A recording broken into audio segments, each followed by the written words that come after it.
ಶ್ರೀ ಗುರುಭ್ಯೋ ನಮಃ.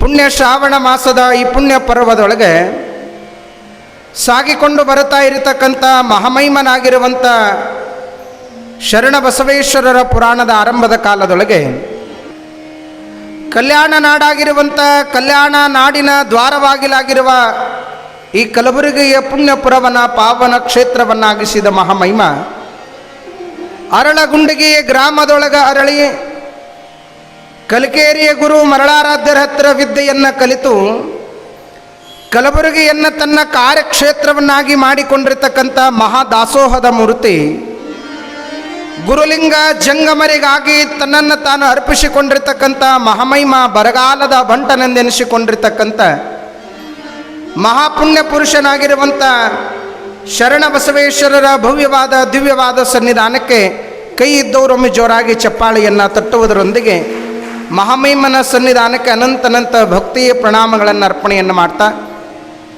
ಜೀವನ ಮೌಲ್ಯವನ್ನು ಆಲಿಸಬೇಕು ಅಂತ ಬಂದು ಆಗಮಿಸಿರ್ತಕ್ಕಂಥ ಸಮಸ್ತ ಕಲಬುರಗಿ ನಗರದ ಶರಣನ ಯಾವತ್ತೂ ಸದ್ಭಕ್ತ ಮಾಶಯರೇ, ತಾಯಿ ಬಳಗವೇ, ಅಣ್ಣನ ಬಳಗವೇ, ನಿಮ್ಮೆಲ್ಲ ಹೃದಯ ಅಂತರಂಗದೊಳಗೆ ಬೆಳಗುವ ಪರಮಾತ್ಮನ ಪರಂಜ್ಯೋತಿಗೆ ಸುಂಟ್ನೂರೇಶನ ಶರಣು ಶಿವಶರಣಾರ್ಥಿ. ನಮ್ಮ ದೇಶದೊಳಗೆ ನಾವೇನೇ ಒಳ್ಳೆ ಕಾರ್ಯಕ್ರಮಗಳನ್ನು ಮಾಡಬೇಕಾದ್ರೆ ಮೊದಲು ಯಾರಿಗೆ ಸ್ಥಾನವನ್ನು ಕೊಡ್ತಾ ಇದ್ದೀವಿ ಅಂದರೆ ಗುರುವಿಗೆ ಮೊದಲನೇ ಸ್ಥಾನವನ್ನು ಕೊಡ್ತಾ ಇದ್ದೇವೆ. ನಿನ್ನಿನ ದಿವಸ ಚೌದಾಪುರಿ ಹಿರೇಮಠದ ಪರಮ ಪೂಜ್ಯರ ಲಿಂಗ ಹಸ್ತದಿಂದ ನಿನ್ನೆ ಕಾರ್ಯಕ್ರಮವನ್ನು ಜ್ಯೋತಿಯನ್ನು ಬೆಳಗಿಸುವುದರೊಂದಿಗೆ ಉದ್ಘಾಟನೆಯನ್ನು ಮಾಡಿದ್ರು. ಈ ಶರಣರ ಪುರಾಣವನ್ನು ಬರಿತಾ ಇರುವಂಥ ಕವಿಗಳಾಗಿರುವಂಥ ಗುರುಲಿಂಗ ಕವಿಗಳು ಕೂಡ ಪುರಾಣವನ್ನು ಬರಿತಾ ಇರಬೇಕಾದ್ರೆ ಮೊದಲನೆಯ ವಿಚಾರ ಯಾರಿಂದ ಆರಂಭವಾಗ್ತದಂದ್ರೆ ಗುರುವಿನ ಸ್ಮರಣೆಯನ್ನು ಮಾಡ್ತಾ ಈ ಪುರಾಣವನ್ನು ಪ್ರಾರಂಭ ಮಾಡ್ತಾರೆ. ಇವತ್ತು ಪುರಾಣ ಸಾಮಾನ್ಯವಾಗಿರ್ತಕ್ಕಂಥದ್ದಲ್ಲ. ನಮ್ಮ ದೇಶದೊಳಗ ಅನೇಕ ಮಹಾತ್ಮರು, ಅನೇಕ ದಾರ್ಶನಿಕರು, ಅನೇಕ ಸಂತರು, ಶಿವಯೋಗಿಗಳ ಕುರಿತು ಅನೇಕ ಪುರಾಣಗಳನ್ನು ಇವತ್ತು ರಚನೆ ಆಗಿದ್ದಾವೆ. ಭಾಳಷ್ಟು ಕವಿಗಳು ಅದನ್ನು ಬರೆದಿದ್ದಾರೆ. ಆದರೆ ಅದರ ಎಲ್ಲದರೊಳಗೂ ಕೂಡ ಪುರಾಣ ಅಂದಾಗಲೆಲ್ಲ ನಮ್ಮ ಈ ಉತ್ತರ ಕರ್ನಾಟಕದ ಭಾಗದೊಳಗೆ ಮೊದಲು ನಮಗೆಲ್ಲ ನೆನಪಾಗುವ ಪುರಾಣ ಯಾವುದು ಅಂದರೆ ಅದು ಕಲಬುರಗಿ ಶರಣಬಸವೇಶ್ವರ ಪುರಾಣ. ಯಾಕೆ ಈ ಮಾತನ್ನು ಹೇಳ್ತೀನಿ ಅಂತಂದ್ರೆ ಇಲ್ಲಿಯವರೆಗೂ ಶರಣಬಸವೇಶ್ವರ ಎಷ್ಟನೇ ಪುರಾಣ ಅಂದ್ರೆ 51ನೇ ಪುರಾಣ ಈ ಶರಣರ ಸಂಸ್ಥಾನದೊಳಗೆ ನಾನು ಹೇಳ್ತಾ ಇದ್ದೆ. ಇದು ಮುಗಿದ ನಂತರ 52ನೇ ಪುರಾಣ ಆರಂಭದ. ಎಷ್ಟು ಪಾವಿತ್ರತೆಯೊಳಗೆ ಕೂಡಿದಂಥ ಈ ಪುರಾಣ ಅಂತಂದರೆ ನಮ್ಮ ಗುರುಗಳಾಗಿರುವಂಥ ಪರಮ ಪೂಜ್ಯ ಪುಟ್ಟರಾಜ ಶಿವಯೋಗಿಗಳು ಈ ಪುರಾಣವನ್ನು ಬರೆದಿದ್ದಾರೆ ಕನ್ನಡದೊಳಗೆ. ನಾವೆಲ್ಲ ನೋಡಿದ್ದೀವಿ, ಗುರುಗಳು ಅನೇಕ ಪುರಾಣಗಳನ್ನು ಬರೆದಿರ್ತಕ್ಕಂಥ ಈ ಶರಣರ ಪುರಾಣದೊಳಗೆ ಎಂಥ ಶಕ್ತಿ ಅದ ಅಂತಂದ್ರೆ ಇವತ್ತು ನೀವೆಲ್ಲ ಬಂದು ಇಲ್ಲಿ ಕೇಳ್ತಾ ಇದ್ದೀರಿ, ನಾವೆಲ್ಲ ಬಂದು ಕೂಡ ಇಲ್ಲಿ ಹೇಳ್ತಾ ಇದ್ದೀವಿ ಅಂತಂದ್ರೆ ನಿಜವಾಗಿ ನಾವೆಲ್ಲ ಹೇಗದೀವಿ ಅಂದ್ರೆ ನಾವು ಭಾಗ್ಯವಂತರು, ನಾವು ಪುಣ್ಯವಂತರು ಅಂತ. ಪುರಾಣ ಕೇಳುವುದರಿಂದ, ಪುರಾಣ ಹಚ್ಚುವುದರಿಂದ ಏನೆಲ್ಲ ಕೂಡ ಇವತ್ತು ನಮಗೆ ಒಳಿತಾಗುತ್ತದೆ ಅನ್ನುವುದನ್ನು ನಾವೆಲ್ಲ ಕೇಳ್ತಾ ಬರ್ತೀವಿ. ಅದರ ಪೂರ್ವದೊಳಗೆ ಒಂದು ಅದ್ಭುತವಾದ ಪ್ರಸಂಗ ಅಂದ್ರೆ ಈ ಪುರಾಣದೊಳಗೆ ಎಂಥ ಶಕ್ತಿ ಅದ ಅನ್ನುವುದನ್ನು ಇವತ್ತೊಂದು ಹೇಳುವ ಪ್ರಯತ್ನ. ಪುಟ್ಟರಾಜ ಗುರುಗಳವರು ಶರಣಬಸವೇಶ್ವರ ಪುರಾಣವನ್ನು ಬರೆದಿದ್ರು.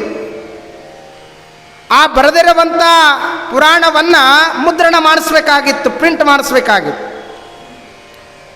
ಬರೆದಿರುವಂಥ ಪುರಾಣವನ್ನು ಪ್ರಿಂಟ್ ಮಾಡಿಸುವ ಪ್ರಸಂಗ ಯಾರಾದರೂ ದಾನಿಗಳು ಬೇಕಲ್ಲ. ಕವಿಗಳಾದವರು ತ್ರಿಭಾಷಾ ಕವಿಗಳಾಗಿರುವಂಥ ಪುಟ್ಟರಾಜ ಗುರುಗಳು ಈ ಪುರಾಣವನ್ನು ಬರೆದಿದ್ದಾರೆ. ಆ ಪುರಾಣವನ್ನು ಪ್ರಿಂಟ್ ಮಾಡಿಸ್ಬೇಕು ಅಂತ ಹುಡುಕ್ತಾ ಇರಬೇಕಾದ್ರೆ ನಮ್ಮ ಗದಗಿನ ಮಹಾನಗರದೊಳಗೆ ಚಾವಣಿ ಬಸವಣ್ಣಮ್ಮ ಅಂತ ಒಬ್ಬ ತಾಯಿ, ಭಾಳಷ್ಟು ಶ್ರದ್ಧೆಯನ್ನು ಇಟ್ಟಿರ್ತಕ್ಕಂಥವರು, ಗುರುಲಿಂಗ ಜಂಗಮರ ಮೇಲೆ, ಶಿವಯೋಗಿಗಳ ಮೇಲೆ ಅಪಾರವಾಗಿರುವಂಥ ಭಕ್ತಿ ಶ್ರದ್ಧೆಯನ್ನು ಇಟ್ಟುಕೊಂಡಿರ್ತಕ್ಕಂಥವರು. ಮೇಲಾಗಿ ಆ ಗದಗ ಮಹಾನಗರದ ಶ್ರೀಮಂತರೊಳಗೆ ಅವರು ಕೂಡ ಒಬ್ಬರು.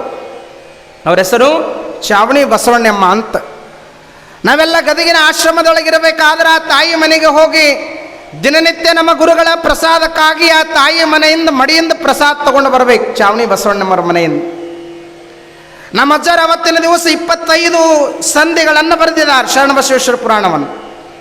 ಕೊನೆಯ ಸಂಧಿಯನ್ನು ಮುಗಿಸಿ ಆ ಪುರಾಣವನ್ನು ಮಂಗಲ ಮಾಡುವುದಕ್ಕೆ ಅವತ್ತಿನ ದಿವಸ ಚಾವಣಿ ಬಸವಣ್ಣಮ್ಮ ಆ ಗುರುಗಳ ದರ್ಶನಕ್ಕೆ ಬರುವುದಕ್ಕೆ ಬಂದ ನಂತರದೊಳಗೆ ವಾಡಿಕೆ ಏನು ಅಂದ್ರೆ ಬಂದಂಥ ಭಕ್ತರು ಅದರ ನಮ್ಮ ಗುರುಗಳು ಹೇಳ್ತಿದ್ರು ಅವತ್ತೇನು ಮಾಡ್ಯಾರ ಏನಾಗ್ಯದ ಅಂತ.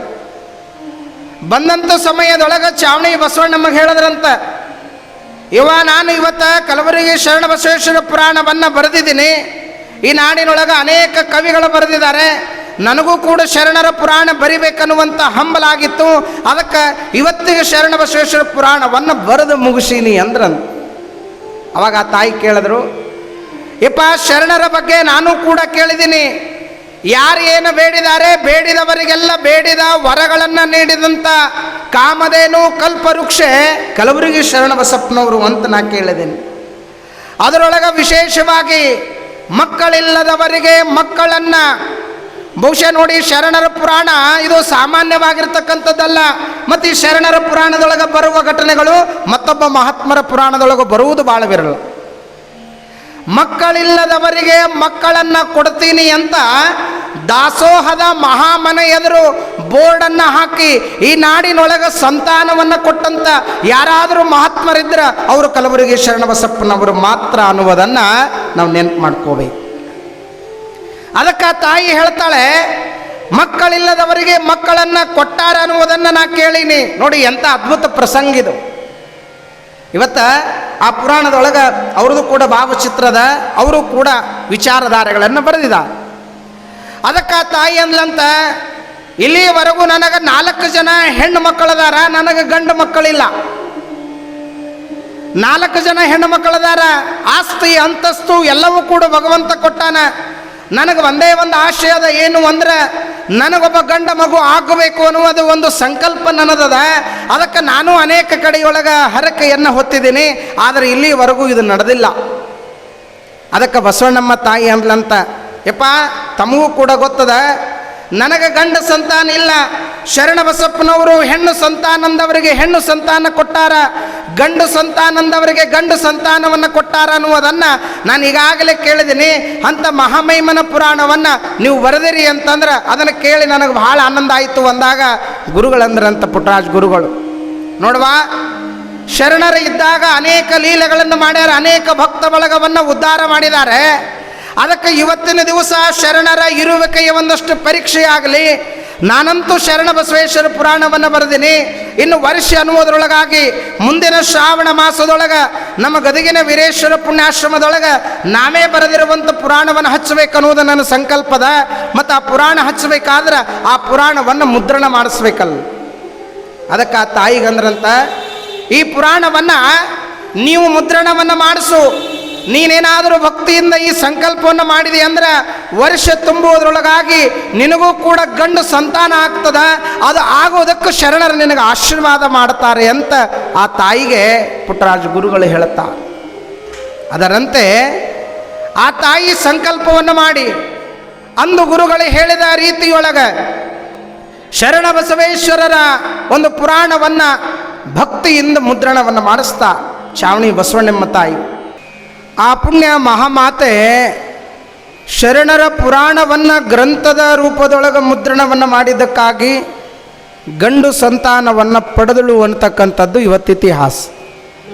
ಮಹಾಮಹಿಮನಾಗಿರುವಂಥ ಶರಣ ಬಸವೇಶ್ವರರ ಪುರಾಣವನ್ನು ಇವತ್ತು ಕೇಳುವುದರ ಜೊತೆಯೊಳಗೆ ಎಂಥ ಶಕ್ತಿ ಇದೆ ಈ ಶರಣರ ಬದುಕಿನೊಳಗೆ ಅನ್ನುವುದನ್ನು ಇವತ್ತು ಆ ಮಹಾಮಾತೆ ಮಾಡಿದಂಥ ಸಂಕಲ್ಪ. ಒಂದಲ್ಲ ಎರಡಲ್ಲ, ಇವತ್ತು ಶರಣರ ಬದುಕಿನ ಬಗ್ಗೆ ನಾವೆಲ್ಲ ವಿಚಾರಧಾರೆಗಳನ್ನು ಮಾಡ್ತಾ ಹೊರಟರು. ಇವತ್ತು ಇಂದಿನ ವಿಜ್ಞಾನದ ಈ ಲೋಕದೊಳಗೂ ಕೂಡ ಶರಣರ ಒಂದಷ್ಟು ಭಕ್ತಿಯನ್ನು ನಾವು ಏನಾದರೂ ಹೊರಗಲ್ಲಿಗೆ ಹಚ್ಚಬೇಕು ಅಂತ ಹೊರಟ್ರೆ